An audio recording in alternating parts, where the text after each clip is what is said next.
देखिए, गुंडे और वकील की लड़ाई में कोई वकील नहीं जीतता। पिछले 3 दिन से नॉर्दर्न पंजाब में बिजली नहीं है। ये पाकिस्तान की हालत ये है क्योंकि पाकिस्तान की फ़ौज है। पाकिस्तान कोई मुल्क नहीं है। देखिए, मैं बार बार कहता हूँ, फिएट की फैक्ट्री में मर्सिडीज़ नहीं बन सकती।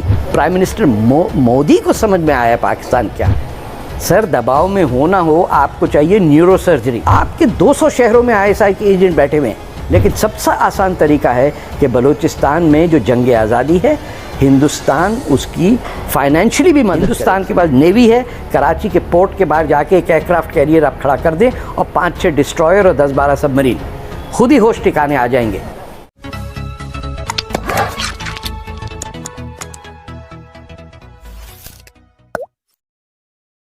ऐसा लगता नहीं कि पाकिस्तान सुधरने की सोच भी रहा हो।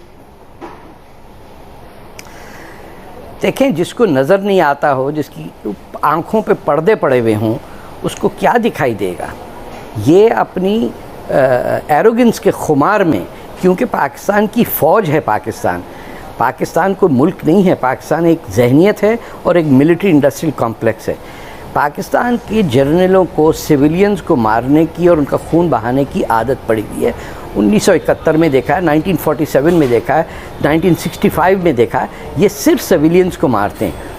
पिछले 3 दिन से नॉर्दर्न पंजाब में बिजली नहीं है। ये पाकिस्तान की हालत ये है। तो ज़रूरी नहीं है कि बंदूक की गोली चलाई जाए।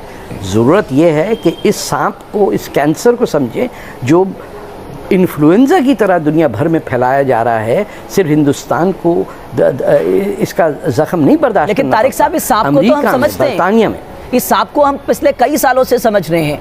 दुनिया इस सांप को कब समझेगी? प्राइम मिनिस्टर मोदी को समझ में आया पाकिस्तान क्या है। उससे पहले लोग नेक नियति में पाकिस्तान से अमन और शांति चाहते थे, लेकिन वो मुल्क जो बना ही हिंदुस्तान की हेट्रेड में, हिंदुओं को हेट करने के बेसिस पे मोहम्मद अली जिन्ना ने बनाया है, उसके यहाँ आप देखिए, मैं बार बार कहता हूँ, फिएट की फैक्ट्री में मर्सिडीज़ नहीं बन सकती। ये चोरों का मुल्क है, ये उचक्कों का है। ये अपने ही माइनॉरिटीज़ को मारते हैं, चाहे वो ईसाई हों, हिंदू हों, बलोच हों, कराची के महाजिर हों। ये सिर्फ जुल्म करना चाहते हैं और उससे पैसा बनाना चाहते हैं। सर, लेकिन आपको लगता है इस बार घेरेबंदी ज़बरदस्त है? भारत ने जो घेरेबंदी की है या भारत ने जो विकल्प अपनाए हैं, इस बार पाकिस्तान को सच में समझ आ रहा है कि वो कर क्या रहा है करके? नहीं, कैसे समझ में आएगा सर? उनके पास पैसे की कमी तो नहीं है। वो तो बैंक अकाउंट उनका खुला हुआ है। जब चाहें सऊदी अरेबिया से या चीन से जितना पैसा लेना चाहें वो चोरी करते हैं। 20-20% पैसा उनके प्राइवेट बैंकों में जाता है। आपको जब तक इंडस वाटर ट्रीटी सस्पेंड नहीं करेंगे, इनको होश नहीं आएगा। क्योंकि जब तक पंजाब के लोग सड़कों पे नहीं निकलें और कहें कि हमको हिंदुस्तान से जंग नहीं करनी है, हमें हिंदुस्तान से दोस्ती करनी है, उस वक्त तक ये मुल्क सॉल्व नहीं होगा। लेकिन सबसे आसान तरीका है कि बलूचिस्तान में जो जंग आज़ादी है, हिंदुस्तान उसकी फाइनेंशियली भी मदद करे। सिर्फ डिप्लोमेटिकली और पॉलिटिकली नहीं होगा। आपको इन लोगों को कम से कम कंबल तो पहुंचाने पड़ेंगे कि जो पहाड़ों में लड़ रहे हैं उनके पास सर्दी का कंबल भी नहीं है। तो इस बुरी हालत में बलोच हमारे भाई आज़ादी की जंग लड़ रहे। और हिंदुस्तान के पास जब बलोच गए थे 1948 में, तो मौलाना आज़ाद और नेहरू साहब ने कह दिया कि नहीं, बहुत दूर है, अब की बार वो आपने उधार वापस उतारना है। बिल्कुल, मैं तो इसकी तारीफ़ कर रहा हूँ कि जो मौजूदा हुकूमत ने, मौजूदा गवर्नमेंट ने, प्राइम मिनिस्टर मोदी ने किया है, वो तो बहुत ही एक बड़ा स्टेप लिया है in the right direction. Sir, आप समझ नहीं पा रहे, पाकिस्तानी जनरल बड़ी ढीठ कौम और नस्ल है। ये जब तक इनका पर्सनल पॉकेट में नुकसान नहीं होगा, ये जो कमीनापन कर रहे हैं और लोगों इनोसेंट लोगों का खून बहा रहे हैं बलूचिस्तान में और सिंध में, ये बाज नहीं आएंगे। They have to be put on war crimes trials. इनके फॉरेन एसेट्स आप सीज करें, तब होगा।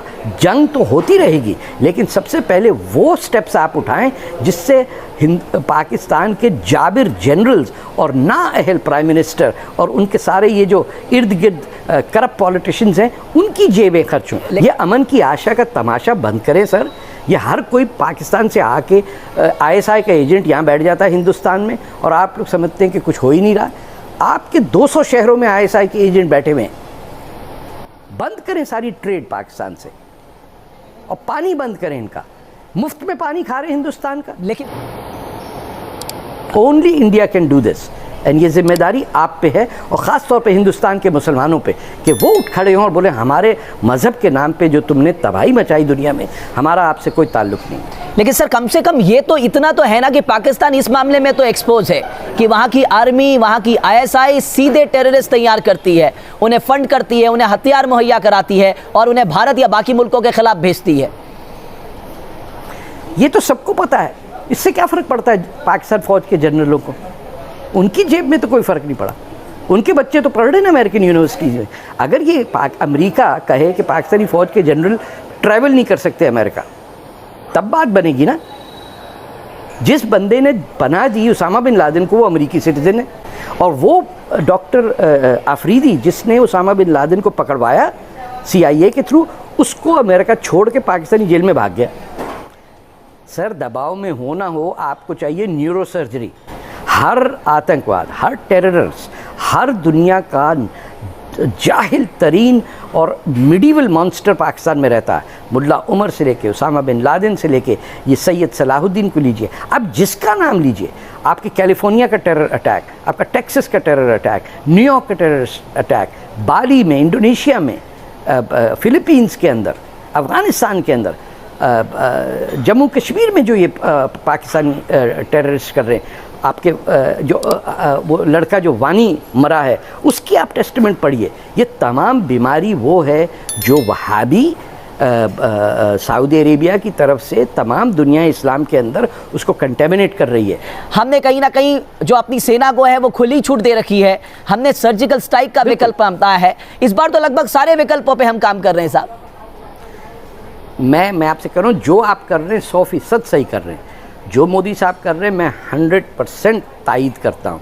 मैं सिर्फ ये कह रहा हूँ, मैसेज उस वक्त जाएगा जब हिंदुस्तान कहेगा कि हम एक बलोच रेजिमेंट रिक्रूट कर रहे हैं जिसमें 20,000 बलोची फ़ौजी रिक्रूट करके राजस्थान के फ्रंट पे हम उसे पाकिस्तान के बॉर्डर पे खड़ा करेंगे, क्योंकि पाकिस्तान की बलोच रेजिमेंट में एक भी बलोच नहीं है। ये जो सिग्नल्स है ना, जो प्रोपेगेंडा वॉर है, उसमें आपको यू नीड एफिशिएंसी, जिसमें देखिए गुंडे और वकील की लड़ाई में कोई वकील नहीं जीतता। हमारे साथ दिक्कत क्या, आप देखिए जो आतंकी हमारे देश में हमला करते हैं, हमारे लोगों को मारते हैं, हम उनके खिलाफ सबूत किसको देने जाते हैं? पाकिस्तान को। हमें मालूम है वो कभी उन पे कार्रवाई नहीं करेगा क्योंकि वो उनके हीरो हैं। तो क्यों देते हैं, क्यों देते हैं? मांगते हैं आप सबूत, आप क्यों नहीं भेजते एक यूनिट को जो इनको एक हफ्ते में उड़ा दे? सैयद सलाहुद्दीन को किडनैप करके इंडिया लाना कोई मुश्किल काम है?